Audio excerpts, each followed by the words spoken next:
Assalamualaikum warahmatullahi wabarakatuh. Selamat pagi, siang, sore, malam semuanya. Bagaimana nih kabarnya? Semoga kabar baik ya, selalu sehat selalu. Dan seperti biasa, saya di sini kembali lagi di channel Dimensi Mimpi yang akan membawakan cerita dari Mas Restu Wiratmaja yang berjudul Ngipri Ketek. Dan saat ini sudah sampai di part keempat atau bagian keempatnya ya.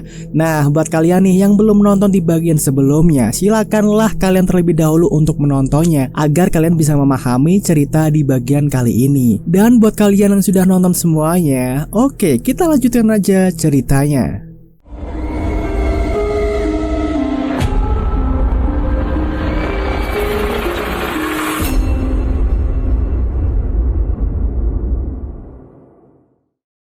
Pagi harinya, terdengar huru-hara di dalam keluarga Ningrat tersebut. Mereka semua saling meneriaki nama Nyi Endang.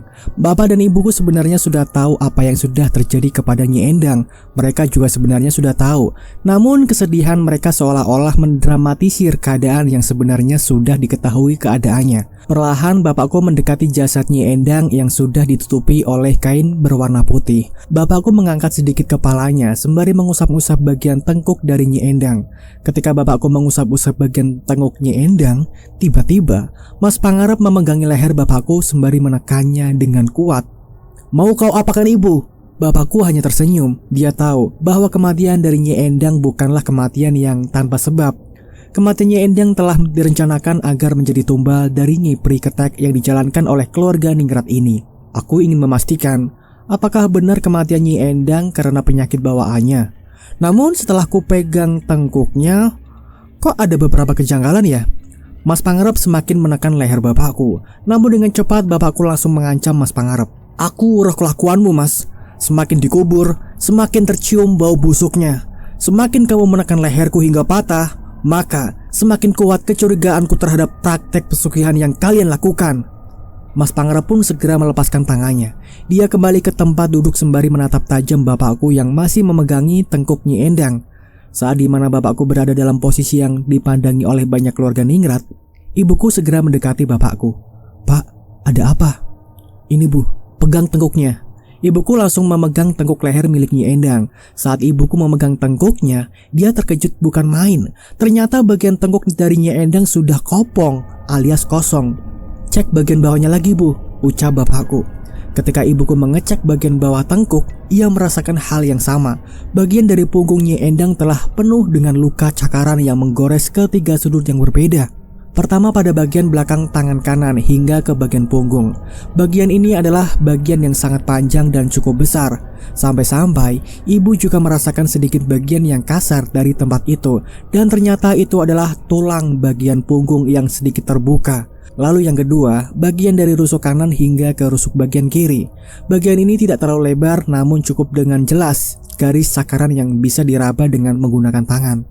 Yang terakhir bagian perut sebelah kanan hingga ke bagian perut sebelah kiri.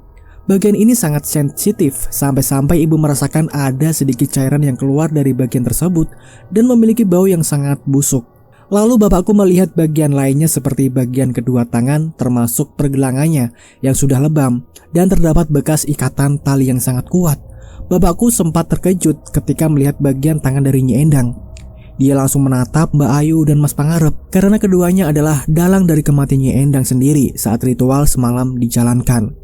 Usut demi usut, ternyata ketika ritual berlangsung, kedua tangan Nyi Endang diikat menggunakan tali di tempat tidurnya dengan tubuh terlentang dan wajah menghadap ke arah kasur. Bukan hanya itu saja, penyiksaan dilakukan ketika Nyi Endang dalam keadaan bugil dan tidak berbusana sedikit pun.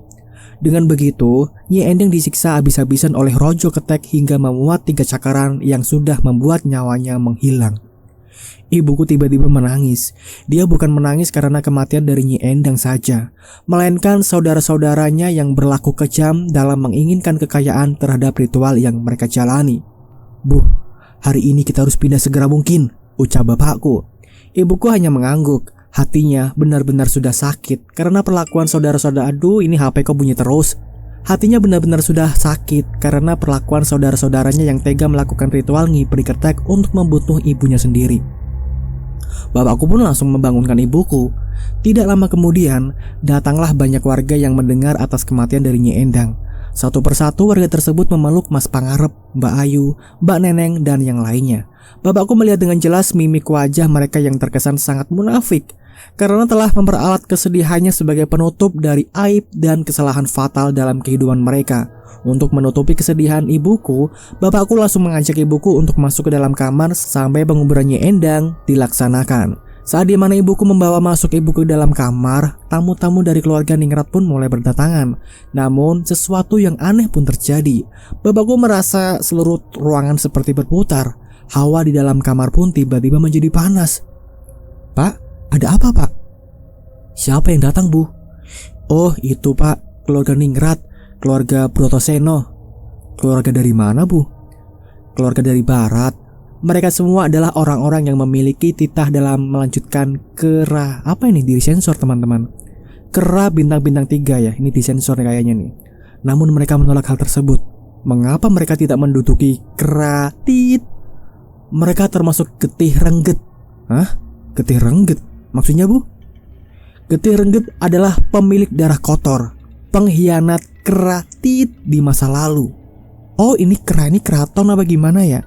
Udahlah, kita lanjut aja ceritanya. Saat bapak dan ibuku sedang membicarakan hal tersebut, tiba-tiba Mbak Ayu mengetuk pintu sembari mengatakan sesuatu dari luaran kamar. "Mas Arto, bisa keluar sebentar?"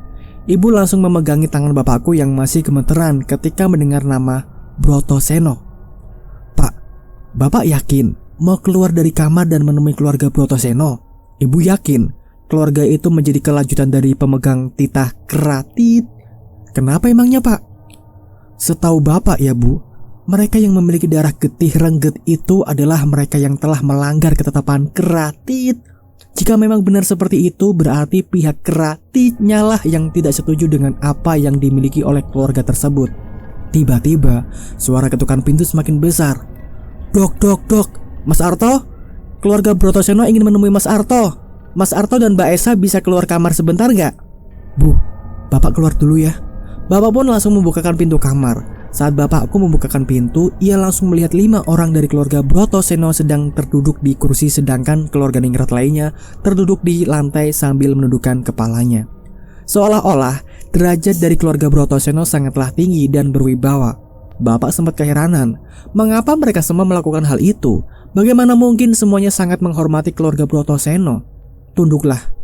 Bruk, tiba-tiba tubuh bapakku langsung tertunduk dengan sendirinya.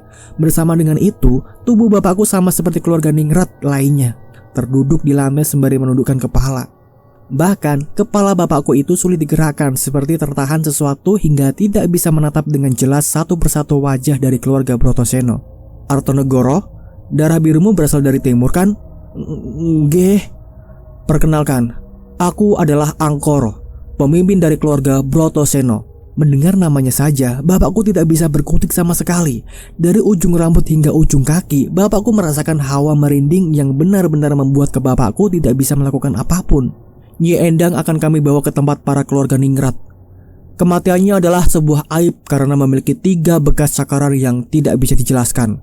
Belum tahu apa tujuan dari keluarga Brotoseno sehingga dirinya menginginkan jasad dari Nyi Endang untuk dimakamkan di pemakaman Ningrat.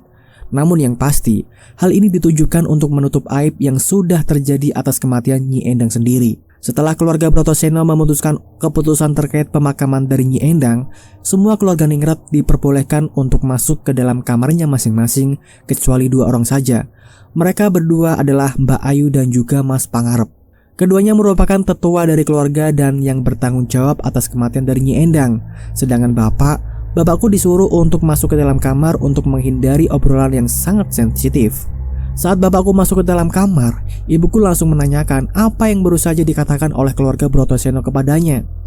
Mula-mula bapak hanya terdiam, lalu saat dirinya ingin mengatakan apa yang barusan dikatakan oleh keluarga Brotoseno kepadanya, tiba-tiba terdengar suara tamparan yang sangat kencang dari luaran. Bapakku langsung merespon hal tersebut dan berkeinginan mengetahui apa yang telah terjadi kepada Mas Pangarep dan juga Mbak Ayu di luaran sana. Akan tetapi ibuku langsung menghalanginya. Ibuku tidak ingin jika bapak terlalu dalam mengetahui terkait tentang keluarganya. Tentu saja hal ini menjadi sebuah pertanyaan besar dalam diri bapak sendiri. Setelah suara tamparan itu selesai, terdengar juga suara makian dan cacian dari keluarga Brotoseno kepada Mas Pangarep dan juga Mbak Ayu. Sepertinya keduanya telah melakukan sesuatu hingga membuat keluarga Brotoseno menjadi marah besar. Karena memang keluarga Brotoseno adalah keluarga yang seharusnya memangku jabatan keratit. Sehingga dalam upayanya untuk menaungi keluarga-keluarga lainnya, keluarga Brotoseno sangat tegas akan hal tersebut. Lama sepertinya obrolan di antara keluarga Brotoseno dan juga Mas Pangarep bersama Mbak Ayu. Keduanya benar-benar memiliki rahasia tersendiri terkait dengan kematian Nyi Endang. Namun di lain sisi, bapakku juga memikirkan sesuatu yang terjadi atas kematian dari Nyi Endang. Bapak memiliki pemikiran bahwa keluarga Brotoseno juga berkecimpung dalam kematian Nyi Endang. Bisa dibilang ada dua kemungkinan yang memang bisa terjadi di luar nalar. Pertama, keluarga Brotoseno adalah dalang dari kematian Nyi Endang. Hal ini menunjukkan akan kanuragan yang dimilikinya hingga membuat keluarga Ningrat lainnya tertunduk. Dengan begitu, keluarga Brotoseno menjadikan semua keluarga Ningrat seperti boneka yang dengan sesuka hati dikendalikan. Dan terakhir, ada kaitannya antara Mas Pangarep dan Mbak Ayu dengan Raden Angkoro jika ketiganya merupakan dalang di balik ini. Berarti drama yang mereka lakukan seolah-olah memberikan pelajaran kepada siapa saja yang berada di sekitaran untuk tertunduk dan takut akan kejadian mengerikan selanjutnya. Bapakku masih terus memikirkan hal itu. Jika keduanya benar-benar terjadi, berarti ancaman akan keselamatan keduanya sangatlah minim. Terlebih lagi Raden Angkoro, si pemimpin keluarga Brotoseno, telah menandai bapakku sebagai orang yang mengetahui akan ritual Nyi Pri Ketek yang baru saja dilakukan di malam hari tadi. Namun ada sesuatu yang belum bapak ketahui. Jika Nyi Endang meninggal, siapakah semalam tadi yang menjadi pengantin atau ratu dari Rojo Ketek? Melihat kematian dari Nyi Endang yang sangat jelas jika dirinya disiksa habis-habisan, itu menandakan ada pihak ketiga yang benar-benar terlibat secara pasif atau tidak terlihat seperti yang bapak ketahui. Bapakku pun langsung menghadapkan wajahnya kepada ibuku, seolah-olah ada sesuatu yang ingin dikatakan oleh bapakku kepada ibu. Bu, dari keluarga ibu sendiri, siapakah yang paling pendiam dan tidak banyak bicara? Emangnya kenapa, Pak? Ibu semalam tahu kan jika Rojo Ketek mengelilingi kamar ini bersama dengan ratunya? Aduh, maaf ya teman-teman, ini kok HP ku bunyi terus, ya ampun. Maaf ya, kita lanjut aja ceritanya. Jika dilihat dari kematian Nyi Endang, berarti ada Ratu Ketek di rumah ini. Dan Ratu Ketek yang kemungkinan berada di rumah ini adalah orang yang tidak banyak bicara dan terlihat sangat pasif. Ibu pun kemudian berpikir sejenak. Dia mencari-cari siapa dari anggota keluarganya yang memiliki sifat demikian. Jika memang sudah diketahui, berarti ada hubungannya antara Ratu Ketek dengan keluarga Brotoseno. Bisa dibilang, Ratu Ketek inilah yang mengetahui kapan ritual selanjutnya akan berjalan. Siapa, Bu? Mbak Neneng kah? Ibu yakin? Iya, Pak. Sepertinya Mbak Neneng, Pak. Bapakku hanya terdiam. Dia sedikit mengingat beberapa kejadian yang telah terjadi yang mengkaitkan Mbak Neneng dengan Nyi Endang. Bermula dari kejadian beberapa waktu lalu saat Mbak Neneng berada di dalam kamar sedang menyisiri Nyi Endang. Lalu, gerak-gerik yang mencurigakan ketika malam hari tiba. Apakah Mbak Neneng termasuk Ratu Ketek dari anggota keluarga Ningrat ini? Setelah sudah berada di ujung pikiran, tiba-tiba terdengar suara ketukan dari pintu luaran. Mbak Ayu mengetuk pintu untuk kedua kalinya. Bapak pun langsung membukakan pintu kamar dan ingin mengetahui yang diinginkan oleh Mbak Ayu. Mas Arto dipanggil oleh Raden Angkoro. Siap, Mbak.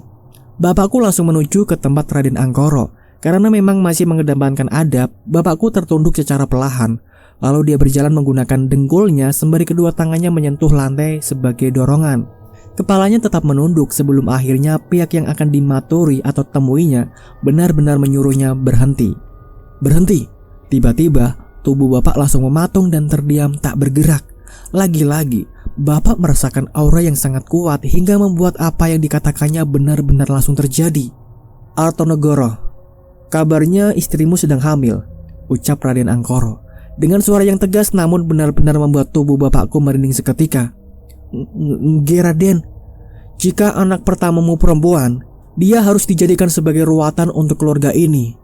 Kami sudah sepakat untuk meruat anakmu sebagai pembawa sial dari keluarga ini, jelas Raden Angkoro. Maksudnya Raden? Tanya bapakku. Dalam keluarga Brotoseno, jika anak yang pertama dilahirkan adalah perempuan, maka anak itu akan diruat dan ditumbalkan untuk penyelamat keluarga. sama seperti dengan keluarga dari Nyi Endang. Seharusnya Ayu itu ditumbalkan untuk menyelamatkan keluarga ini agar tidak sial. Namun bapaknya benar-benar keras kepala. Jadi setelah kematian semua kepala keluarga ningrat ini, aku adalah orang tua kalian semua. Apa yang aku katakan itulah titah. Mendengar hal itu, batin bapak langsung memberontak. Bapak tidak ingin jika anaknya dijadikan tumbal hanya untuk kepentingan dari keluarga Brotoseno ataupun keluarga ningrat lainnya. Karena baginya, kelahiran anak pertama adalah sesuatu yang dinanti-nantikan. Bagaimana Artonogoro? Kamu siap menjalankan titah dari keluarga ningrat Brotoseno? Bapak tidak bisa menjawab apapun. Ingin rasanya ia menolak dengan tujuan untuk menyelamatkan diri. Akan tetapi mulutnya seperti tak berdaya. Mulut bapakku tiba-tiba rasa-rasa dikunci dan tidak bisa menyampaikan apa yang benar-benar ingin disampaikan. Beri aku waktu 3 hari Raden. Nanti akan aku putuskan apa yang diinginkan Raden. Baiklah kalau begitu. 3 hari tidak terlalu buruk. Terima kasih Raden. Akan tetapi, jika kamu berkhianat. Tiba-tiba bapakku merasakan kehadiran salah satu dari rumor keraton yang sangat mengerikan. Dia adalah penjegal dari keraton yang dikenal sangat bengis dan mengerikan dalam menyiksa siapa saja yang tidak menuruti titah rajanya. Aku tidak segan untuk membuat kalian semua menderita. Saat bapakku perlahan menghadapkan wajah ke arah Raden Angkoro, tepat di belakangnya sudah terlihat sosok penjegal keraton yang dirumorkan secara turun-temurun. Dia memiliki aura mematikan yang sangat mengerikan.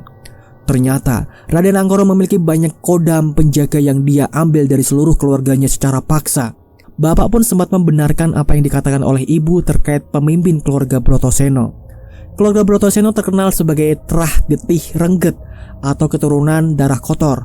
Maksud dari Trah Getih Rengget di sini adalah mereka yang memiliki daya dan upaya yang bisa membahayakan keratit dan mampu memecah belah semua orang-orang di dalamnya. Bersamaan dengan itu, keluarlah Mbak Neneng dari kamar sembari membawakan selendang. Melihat hal itu, Raden Angkoro langsung tersenyum dan tertawa kegirangan. Dia pun mengatakan sesuatu yang benar-benar membuat bapakku terkejut. Duh anak cantik, badanmu sangat wangi. Besok dijadikan ratu yo. Bapak yang mendengar hal itu langsung kaget.